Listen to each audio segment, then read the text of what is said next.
नमस्कार। आज दलाल स्ट्रीट पर जो हुआ वो कमाल था। निफ्टी 24,000 के पार, एक ऐसा नंबर जो कल तक शायद एक सपना लग रहा था। लेकिन हेडलाइन के पीछे की कहानी बिल्कुल अलग है। एक तरफ जश्न था तो दूसरी तरफ कुछ और ही चल रहा था। चलिए पर्दा उठाते हैं और देखते हैं कि असल में हुआ क्या। ये नंबर देखिए, 24,002.45। सिर्फ एक नंबर नहीं है ये एक मील का पत्थर है, एक जीत है। पहली बार निफ्टी ने 24,000 का वो साइकोलॉजिकल बैरियर तोड़ दिया है। इंडियन मार्केट के लिए ये एक ऐतिहासिक पल है फॉर श्योर। तो आज हम क्या क्या देखेंगे? सबसे पहले इस नए रिकॉर्ड की बात, फिर वो 4 पिलर्स जिन्होंने मार्केट को इतना ऊपर उठाया। इसके बाद देखेंगे कि कैसे बैंकिंग सेक्टर तो रॉकेट बना हुआ था पर आईटी नीचे जा रहा था। सन फार्मा और ओला इलेक्ट्रिक जैसे स्टॉक्स की दिलचस्प कहानियां भी हैं। और आखिर में इन सब का मतलब क्या है, the days big tech away. चलिए शुरू करते हैं दिन की सबसे बड़ी खबर से। आज यानी 10 अप्रैल 2026 को एक नया इतिहास लिखा गया। निफ्टी 50 ने वो कर दिखाया जो पहले कभी नहीं हुआ था। हाँ जी, निफ्टी 24,000 के पार। और सुनिए, ये कोई एक दो स्टॉक्स का कमाल नहीं था, ये एक ब्रॉड बेस्ड रैली थी। मतलब मार्केट में हर तरफ से पैसा आ रहा था, खरीदारी हो रही थी। साफ इशारा है कि इन्वेस्टर्स का कॉन्फिडेंस आसमान पर है। तो सवाल ये है कि आखिर इतनी जबरदस्त तेजी आई कहां से? क्या ये सिर्फ एक हवा का झोंका था?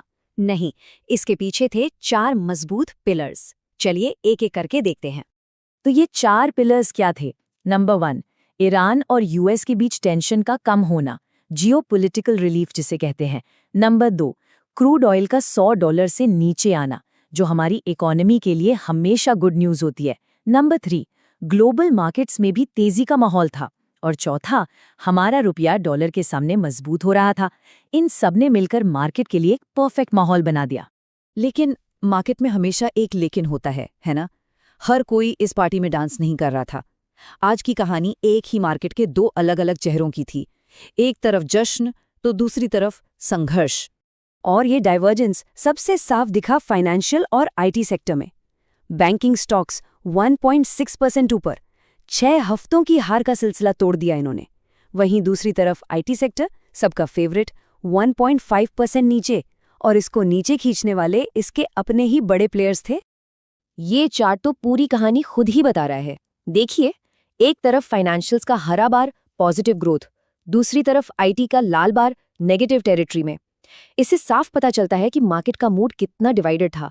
पैसा एक सेक्टर से निकलकर दूसरे में जा रहा था। तो आईटी सेक्टर में आखिर चल क्या रहा था? इसको समझने के लिए सबसे बेहतरीन एग्जाम्पल है टीसीएस। पता है, उनके रिजल्ट्स तो काफी अच्छे आए, लेकिन मार्केट का रिएक्शन बिल्कुल उल्टा। जरा ये नंबर्स देखिए। टीसीएस का प्रॉफिट 12% से ज्यादा ऊपर, रेवेन्यू लगभग 10% ऊपर। ऑन पेपर ये तो शानदार है, लेकिन स्टॉक वो 2% गिर गया। अजीब है ना?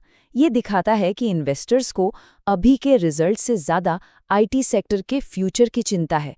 शायद उन्हें लग रहा है कि आगे ग्रोथ स्लो हो सकती है। चलिए अब सेक्टर्स से हटकर कुछ इंडिविजुअल स्टॉक्स की कहानियों पर नजर डालते हैं। और आज तो कुछ स्टॉक्स ने बड़े जबरदस्त मूव्स दिखाए। सबसे पहले सन फार्मा कंपनी ने एक बहुत बड़ा दांव खेला। एक ऐसी डील अनाउंस की जो पूरा गेम बदल सकती थी। लेकिन इन्वेस्टर्स को ये दांव कुछ खास पसंद नहीं आया, कम से कम आज के दिन तो बिल्कुल नहीं। उन्होंने ऑर्गेनो एंड को खरीदने के लिए एक बाइंडिंग ऑफर दिया, और रकम पूरे $12 बिलियन। ये एक मामूली रकम नहीं है। एक्चुअली ये सन फार्मा की अब तक की सबसे बड़ी ओवरसीज एक्विजिशन की कोशिश है। और मार्केट का रिएक्शन? शेयर सीधा 4.5% नीचे। इन्वेस्टर्स को इस बात की चिंता हो गई कि इतनी बड़ी, इतनी बल्कि डील को कंपनी संभाल पाएगी या नहीं। कहीं इस डील का बोझ कंपनी के फाइनेंस पर ज्यादा ना पड़ जाए। और ये तब हुआ जब पूरा मार्केट तेजी में था। लेकिन चलिए अब कुछ अच्छी खबरों की तरफ चलते हैं। एक तरफ जहां बड़े आईटी स्टॉक्स स्ट्रगल कर रहे थे, वहीं कुछ नए टेक प्लेयर्स ट्रेंड के बिल्कुल अगेंस्ट जाके आग लगा रहे थे। ओला इलेक्ट्रिक को ही ले लीजिए, सिर्फ 3 दिन में स्टॉक 35% ऊपर। ये कहलाता है सॉलिड मोमेंटम। इन्वेस्टर्स में इसको लेकर गजब का जोश दिख रहा है। और फिर है ग्रो की पेरेंट कंपनी इसका स्टॉक भी पिछले 3 दिनों में 18% उछलकर अपने ऑल टाइम हाई पर पहुंच गया। तो इससे एक बात साफ है, भले ही मार्केट के कुछ हिस्सों में सुस्ती हो, लेकिन ग्रोथ और मोमेंटम के पॉकेट्स अभी भी मौजूद हैं। तो इस पूरे उतार चढ़ाव का, इस पूरे एक्शन का आखिर मतलब क्या है? चलिए आज के दिन के बिग टेकअवेज को समझते हैं। तो की टेकअवेज क्या हैं? पहला, बड़ी पिक्चर यानी मैक्रो इकोनॉमिक फैक्टर्स अभी पॉजिटिव हैं, इसी वजह से मार्केट रिकॉर्ड हाई पर है। दूसरा, सिर्फ हेडलाइन मत देखिए, अंदर झांकना जरूरी है।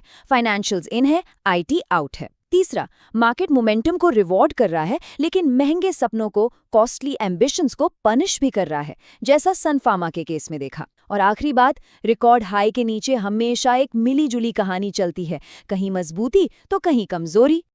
और ये सब हमें उस एक बड़े सवाल पर लाकर खड़ा कर देता है, यहाँ से आगे क्या? जब मार्केट इतनी ऊंचाई पर हो तो नए रिस्क्स भी आते हैं।